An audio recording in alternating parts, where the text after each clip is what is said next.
Well, thank you, Sarah. Thank you, others in this audience with whom I've interacted and from whom I've had a lot of help in the last few days. My goals in addressing this title are pretty simple. I want you to be brought to some level of understanding of the essential working methods in modern seismology. It's a little different the way things move around than the way radioisotopes move around. You deal with advection and diffusion and things that travel at the speed of light, often with nonlinear processes and so on. My field deals with stuff that moves around as well, but some of the intuitive understanding you have about it may be a little bit different from the way things move around in the field represented by the many specialists in this room. So seismology. To answer the basic concept expressed in the title, forget about this gentleman and look at the figure behind him. The reason why we can do this work of monitoring on our planet, about 600 earthquakes a day are documented routinely. And there have only been 3 nuclear explosions in this century. Okay? So on our active planet, lots of signals to look at, and people look at them for all sorts of different reasons. So seismology is an observational science, and the way we do our work and do the work of monitoring for lots of earthquakes and the occasional nuke is that there are so many stations behind you, behind me in this picture, behind Taiwan, you see the main landmass of the People's Republic of China, and there's about 1,600 high-quality broadband stations on that territory. There are 17,000 people work in the China Earthquake Administration. So many of you as professionals know very well that there's a whole nuclear weapons infrastructure in a number of countries in this world, including ours. But there's also a huge infrastructure for studying other disastrous things that can happen on our planet, most notably earthquakes. China has a history. They had one earthquake that killed over 500,000 people. They have the prospect that their capital city will periodically be destroyed by great earthquakes. So it's of intense interest to build up the establishment in China that also from time to time will get excellent signals from something that might have happened in North Korea.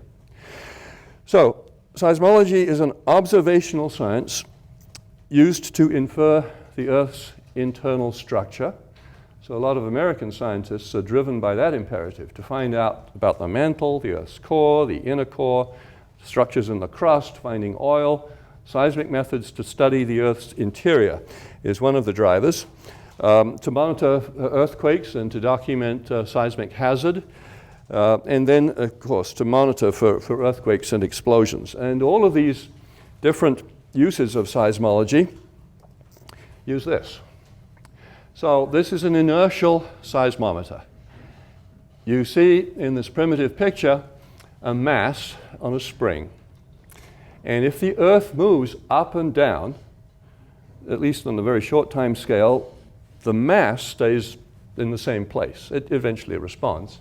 And if you make a very careful measurement of the distance between the inertial mass and its moving frame, because it's attached to the Earth that might be subjected to some ground motion, then that's what a seismometer is. It's that primitive.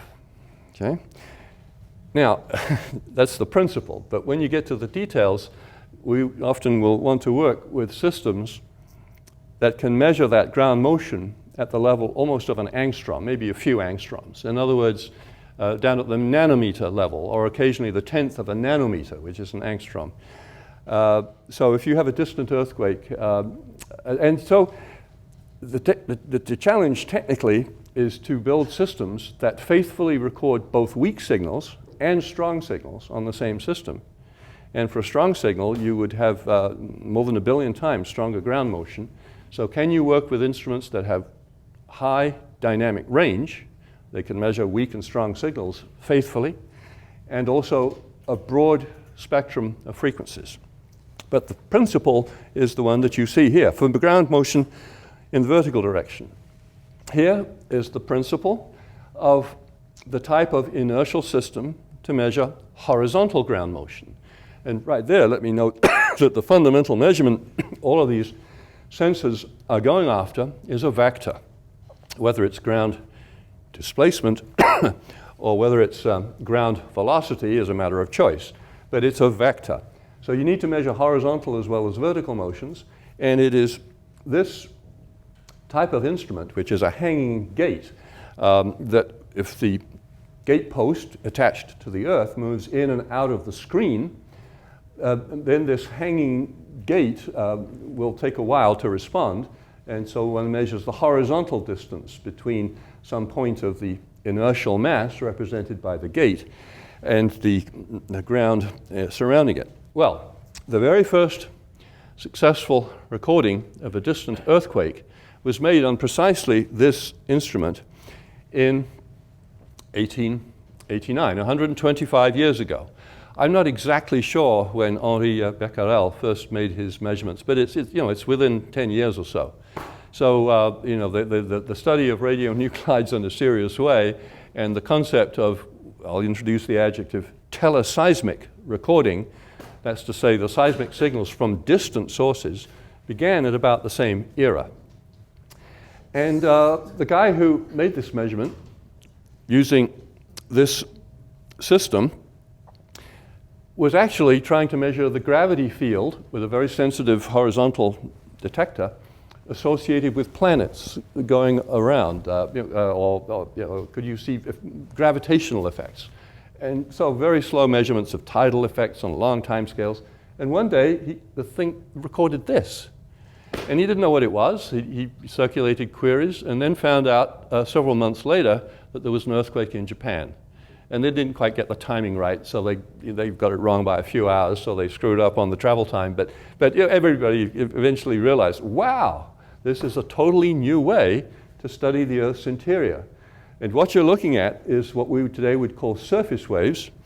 So that's the first wave I'm going to talk about. This is to remind me to tell you that we measure two horizontal components of ground motion and then the vertical. So you have to make a 3-sensor measurement if you want to faithfully record the vector ground displacement or ground velocity. And let's talk first about surface waves. So the first wave, which is the strongest one, which is the one that dominated that one seismogram that I've so far shown you, has many of the features of what happens when you chuck a stone into a calm pond. So to that end, you can go to this website. This is a live website. Thank you, Matthew, for helping me get set up with this. These are the earthquakes that have happened in recent days. For example, let's pick a good, strong one. Was it Tuesday? There was a magnitude 7 offshore from Central America. And from this website, I've already downloaded that movie, and so here we go. So this was on Tuesday, and what you're looking at here, let me stop it. Hit this one. What you're looking at here is the waves that emanate in a computer simulation. So at this stage, I haven't shown you the seismogram yet. This is a very useful website at Princeton that on a daily basis just creates the basic images of how shaking spreads. And it's the strongest wave of all, with the strongest colors, that are that surface wave. There are waves that travel faster, and I'll get to them shortly. But let's just look at this current stage at the strongest ground motion, which spreads at speeds that is slightly different depending on the wavelength, but on the order of 3 kilometers a second.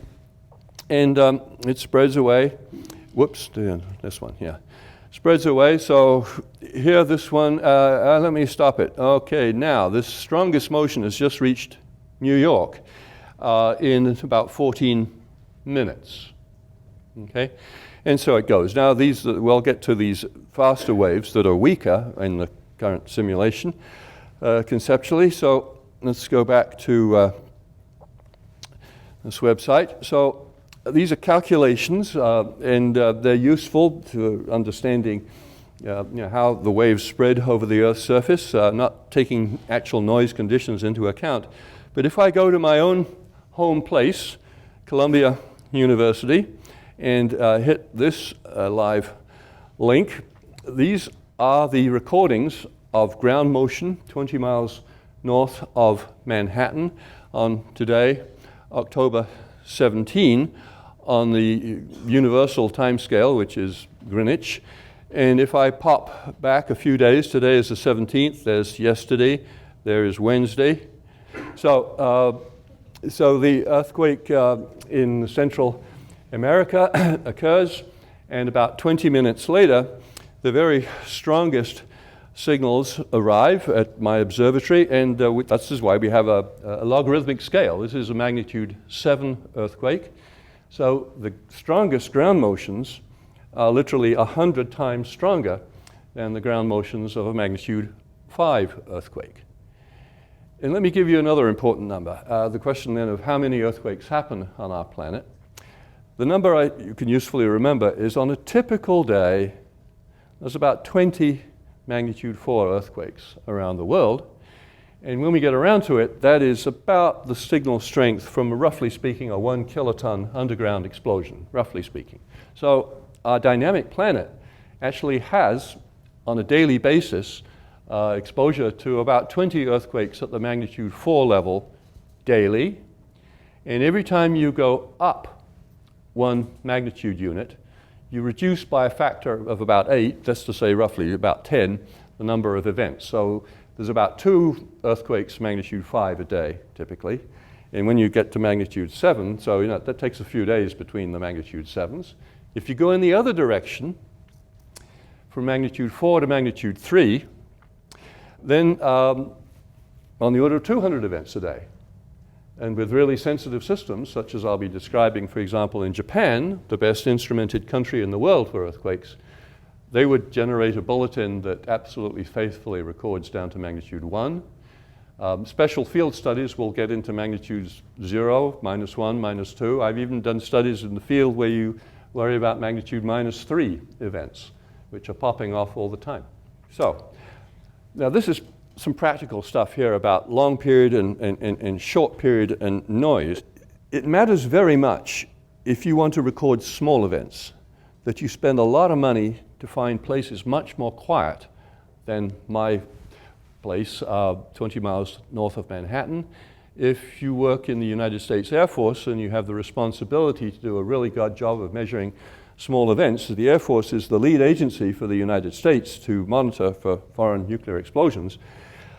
You will work very hard to find quiet places. You will work very hard to put instruments deeply in the ground because that background noise really matters. If I stop talking, just listen in this room for a minute. It's not bad. It's fairly quiet. If you're a lecturer, you don't want to combat air conditioners and everything. This room's got some background noise. Could be better, but it's fairly good. But it makes all the difference in the world. If you're listening for very quiet sounds, to have a quiet site. Enough said. So just to get a sense of scale, there are international agencies, the International Seismological Center, headquartered in the United Kingdom, that gather information around the world from all sorts of reporting institutions. And here you see the location of 1.5 million seismic events in the last 50 plus years, as reported by on the order of 10,000 stations currently. And so this is what I mean about, there's an infrastructure here that pulls all of this information together. And in the time available to me, I'm not going to explore every facet of this, but every nation that has exposure to earthquake hazard, especially the wealthy nations, Japan, of course, those who live in California, Alaska, these are places that are very well documented. Now China is. And so what is an earthquake? An earthquake is basically a response to the fact that the Earth's deep interior has got too much radioactive material in it. The isotopes that you know more about than me of uranium, potassium, and thorium from the Earth's primordial constitution down there, and as they fission naturally, release heat. That heat drives in the Earth's fairly ductile mantle slow convection processes, but the Earth's outer layers are brittle. And as that heat seeks to rise, the ductile motions in the mantle drive plate tectonics, these brittle surface layers, to reach stresses greater than the strength of rock, and the rock breaks and typically slips past each other, chunks of rock on opposite sides of a fault, releasing stress and spontaneously generating then, I mean, what's an earthquake? An earthquake is when the ground quakes. Well, yeah, but so if you get through the tautology, an earthquake is a response to rock breaking as stress is released. And that type of shearing turns out to be very important because it's utterly different from the main mechanism by which seismic waves are generated by an explosion. And to do that, I need to talk about another couple of types of seismic wave, such as the fastest wave, which I hustled over when I was showing that original movie, the one that goes fastest of all, much faster than the surface wave, gets to all distant stations earlier, before the surface wave arrives, is fundamentally like the mechanism by which you're hearing my voice right now. So I'm speaking and I'm delivering sound waves to your two senses by, simply speaking, longitudinal particle motions that emanate from my voice box, bounce off the walls and so on. And so that is the P wave, the primary wave, which is shown here, and we call it a longitudinal wave because the motion is in the same direction that the wave travels in. Contrasted with, so are you counting? I started with surface waves, and then I gave you P waves. This third wave we call the seismic shear wave, and it travels on a kind of intermediate speed between the fastest primary wave, S is secondary, and its wave is fundamentally different from the P wave in the sense that the particle motion is perpendicular to the direction of travel. And this type of wave is relatively efficiently excited by earthquakes. It's a shearing type of motion. Have many of you who have been in a big stadium when the wave goes around and people stand up and sit down in a sequence and a wave goes around the stadium, that's a shear wave, because the individual particles are going up and down, but the wave is traveling horizontally. Okay? So we call that a transverse wave. It's a bit faster than a surface wave. It's a bit significantly slower than a P wave. So let me wander off into movie land. So I'm going to start a movie here, which is going to start from this star. Here we go. And what you're seeing, let me freeze the motion now. In blue is the fastest wave because it's traveled the furthest, and it's come directly from the source, a deep earthquake in the present case. Behind it is another P wave, which has been reflected from the Earth's surface. And can you not see intuitively that if you measure the time separation between the first wave and the reflection, you can get an estimate of the depth of that seismic source. In red are shown the slower traveling shear waves, and this whole mess of stuff traveling behind the shear wave is the surface wave system. So let it roll, and it's going to hit a station now. So the first P wave has just arrived, and then after it, let it roll again. P waves and S waves come in, and then the strongest motions of all, the surface waves, come rolling in. Okay? So let's go to this one. One more. This one. Maybe do it a little slower this time. Okay, guys? Let me start this one. Here we go. Yeah. So, so I'm going to show you a similar thing. To the extent it's different, it's because now we're going to look at three sensors, the one very close, the one at intermediate distance, and the one at teleseismic distances. And in this case, there's going to be two seismograms shown at each location, the vertical motion and the horizontal motion. Right? So you've got directionality at the source on the question of shearing motions and what the orientation there is, and you've got vector motion at the receiver. Right? So we're not dealing with scalars here. We're dealing with directionality in the source and a separate type of directionality in the vector that you record at the receiver. Okay? So off it goes. So there's a permanent offset at the station, permanent offset here because the ground has moved to a new place because an earthquake happened underneath it. You don't get that permanent offset at the distant stations, which is just about to be hit. And you're seeing a blue seismogram and a red one, depending on whether you're looking at the vertical or the horizontal. So here comes the P wave at the most distant station. It's just arrived, a very strong signal. The reflection arrives. That time separation gives you an estimate of the depth. And finally, some of the strongest waves are, there we go, we're done. Let's go back to, here we go. So, and the surface waves. So the P wave, to review, longitudinal motion of compressions and dilatations. The shear wave, this is one of the types of surface wave that exist. So now, let's look at a recording at a station of Minsk, not far away from Moscow. One seismogram coming from a very large underground Chinese nuclear explosion. One coming from an earthquake on the border between Mongolia and Russia. So they're about the same distance from the recording station. And one of those seismograms, the earthquake one, looks like this. And here's the first arriving P wave, the slower traveling wave that's gone through the Earth's interior volume, the shear wave. And here come the largest wave of all. So that's for the earthquake. Contrasted with the signal recorded at the same place over about the same distance from the explosion, which has a whopping big impulsive P wave and feeble surface waves. And we measure the magnitude with the different scales. So one with this notation, M sub B, is the magnitude measured from the strength of the first arriving P waves. And here you see the number. It's smaller than the magnitude measured from the surface waves. Contrasted with the explosion, where the magnitude measured from the impulsive P wave is significantly bigger than from the relatively feeble. So that's the discriminant.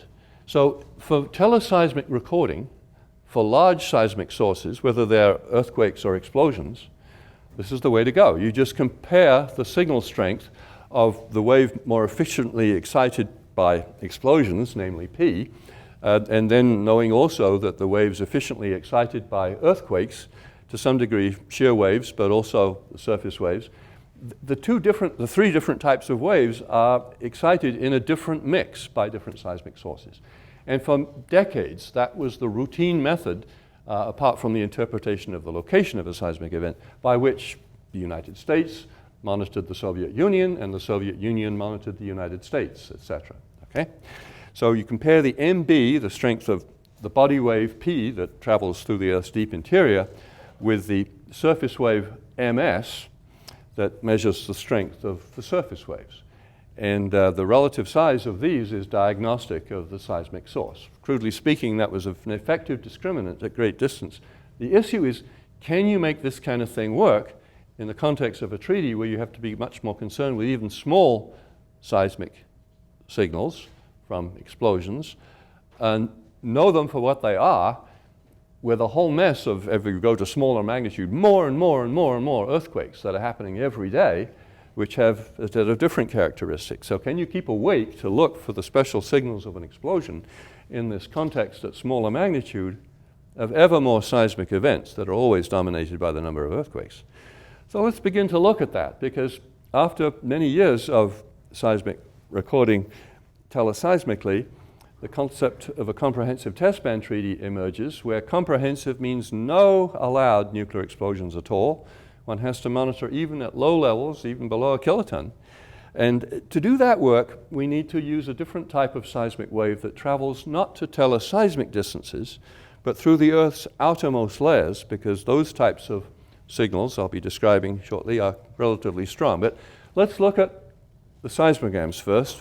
So I'm going to show you in the next set of graphics the seismograms recorded in China at a station in Xinjiang province, Urumqi, north actually of the Lop-Nor test site, at a distance of on the order of 1,000 kilometers, I think it is, from an explosion generated at what for decades was the main Soviet weapons test site.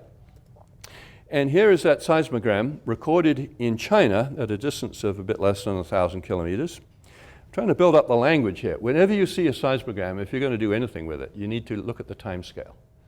The first seismogram I showed you was that one from 1889, where that was hours, all compressed. Here, we've got it spread out, and these are in seconds. And this recording is of an underground explosion in the Soviet Union.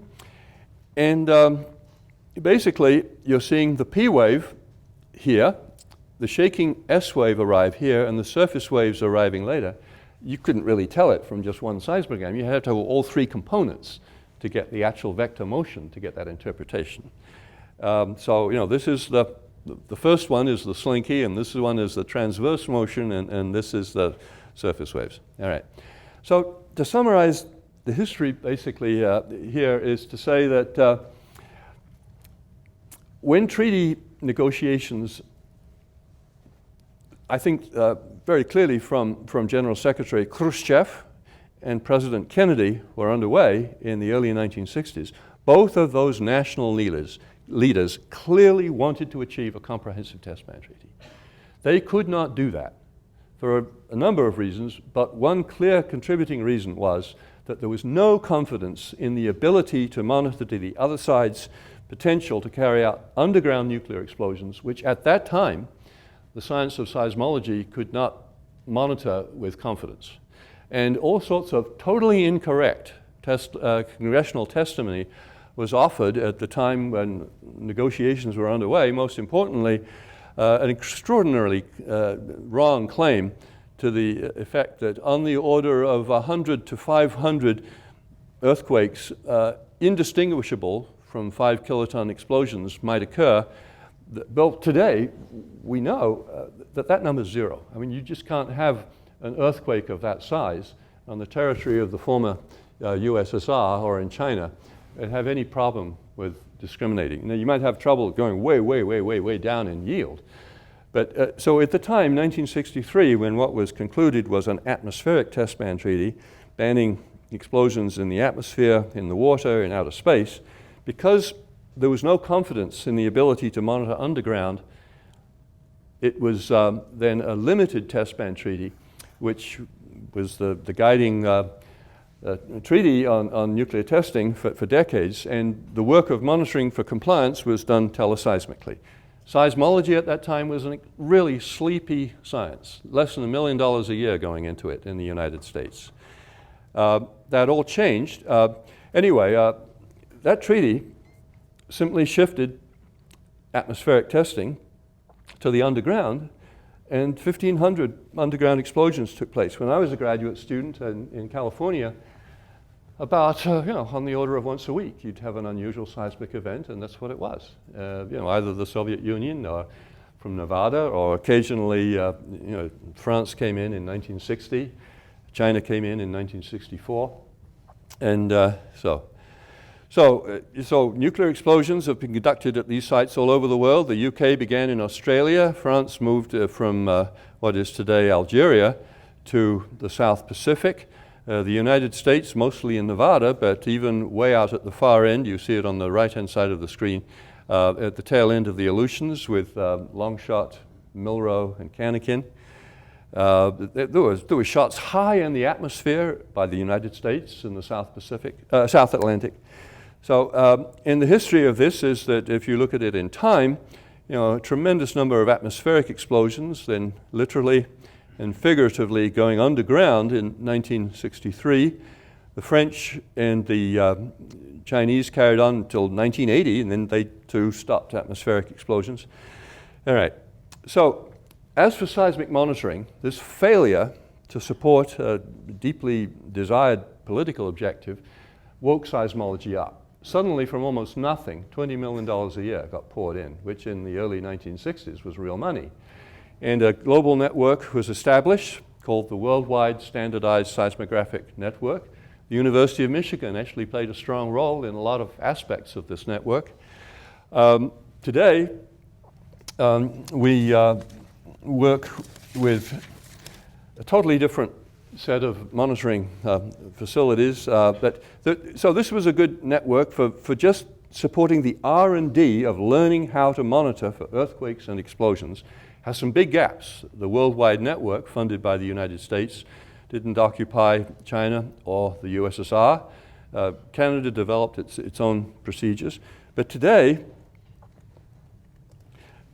in South Korea, you've got 20 really good stations. Today, as I mentioned earlier, in China, there's about 1,600 stations. Stations all over the parts of China close in. So, in North Korea, we don't have direct access, perhaps, but there's lots of stations to study earthquakes. And there's earthquake hazard in Manchuria, Liaoning, Jilin province, and so on. And most of all, since the Kobe earthquake in China, China has become the best instrumented. So the burden of Japan is practically sinking beneath the waves with the weight of all these seismographic stations installed upon its territory. So hundreds and hundreds of high-quality systems installed in Japan. So, so let's talk about regional waves. When you're not doing things teleseismically, you've got a relatively dense network. The great advantage is that at what we call regional distances, signals are much stronger. So that means you can monitor down to lower magnitude, right? Because compared to teleseismic waves, for a given explosion, the signals are much stronger locally. So these regional waves depend on Earth structure more. And I was fascinated to hear these talks about pulse shape discrimination at the meetings of the last 2 days, because that's kind of like what we do to interpret regional waves. On the left, you see a broadband recording of an earthquake at a distance of 100 kilometers or so. On the right, a recording broadband for an explosion. That if you interpret the mix of P waves and S waves, they're utterly different between the two types of seismic source, most especially at high frequency. So at high frequency, the P to, the longitudinal to transverse shaking ratio is tiny for an earthquake and much larger for an explosion. So waves traveling at regional distances are more strongly influenced by the structure of the Earth's crust. And it takes some decades to work out for different crustal structures all around the world the local characteristics of this broad discriminant that I've just described to you. It takes a while. We're not doing an experiment on the lab here with a nanosecond timescale. We're dealing with Mother Earth, where things move on a kind of hours or minutes scale, and you've got to wait for earthquakes to happen, and it takes decades sometimes to do the necessary calibration and lay things out. But it sure worked in North Korea, monitored in 2006. October 9 was the first of North Korea's underground explosions. And I'm going to spend just a minute or two on the recording made at an open station in China, deployed for scientific purposes by the research community. That was an open station, and within minutes. So this explosion was announced by China. It happened on Monday morning, local time, North Korea. My colleague Won Young Kim, ethnically from Korea, that was New York time, local to us, Sunday night. He listens to the news, he rushes to the lab, he downloads the data from MDJ, and he goes to work. The press hits us on Monday morning like crazy. And amazingly, we managed to get into the New York Times on Tuesday, October the 10th. It's a teachable moment for a professor, right? So you have these signals from the nuclear test recorded at MDJ, the strong impulsive P waves, the feeble shear waves. The type of surface waves here can only be generated by a very, very shallow source, much more shallow than a typical earthquake. We had records of earthquakes, feeble relatively and not so impulsive P waves, relatively strong shear waves. And so this is from the New York Times on Tuesday. We've got these seismograms in there. So the ratio then between the P waves and S waves at high frequency absolutely works wonderfully for North Korea in monitoring. So then, 2 more nuclear explosions and so on. So for the third one, stations all over the world pick up signals, an announcement. So there was a second explosion in May of 2009, And the third and last one in Vienna, there's an announcement from the International Monitoring System that said 96 of their stations picked up relevant signals. Separate from the treaty monitoring network, the research community of seismologists within hours, had collected data from all these broadband stations all over the world. So, interestingly, if you take that MDJ station, the one that gets high quality regional waves, you can lay on top, wiggle for more than 10 seconds, the record from the second North Korean explosion and the third one, and they just wiggle. So that tells you these two explosions, they were only a few hundred meters apart. Okay? So that's the kind of work we do. We do work with interpreting the event location. We compare body waves and surface waves. We compare regional signals. That works down even to small size, works very well for North Korea. It works best with a station for which you have an archive. So how well does the community monitor? If you don't care about the intricacies of seismology, if you're a general with 5 stars on your label, or if you're a political leader, you want to know what is the capability of different monitoring systems. And to that end, the U.S. National Academy of Sciences conducted a serious review, chaired by John Holdren, incidentally, in 2002. I was on that report, and then I participated in one 10 years later that reported its results in the year 2012. And in their overview conclusions was that, just a few graphics here, that basically, we can monitor down to small size, and seismic monitoring is the most effective of all the available technologies because the underground environment is probably the most important. Anything that's tested other than underground potentially is going to be really obvious. We've heard from Milton Garces and others who work with technologies relevant to the possibility of an explosion in the atmosphere, strong infrasound signals, in water, strong hydroacoustic signals, in outer space. Well, it's kind of hard to get stuff in outer space, but and very hard to do diagnostics and detailed kind of weapons design measurements on that environment. But seismic monitoring, what matters to some degree is the capability to monitor, which we acquired in practice in the context of those 1,500 underground nuclear explosions after the atmospheric test ban went into effect and before the CTBT came along. That was driven by from the United States perspective, the need to monitor the nuclear weapons development of potential adversaries, whether it's China or the Soviet Union. And then gradually, for a number of reasons, this activity came slowly to a halt. No nuclear explosions by the United States since 1992.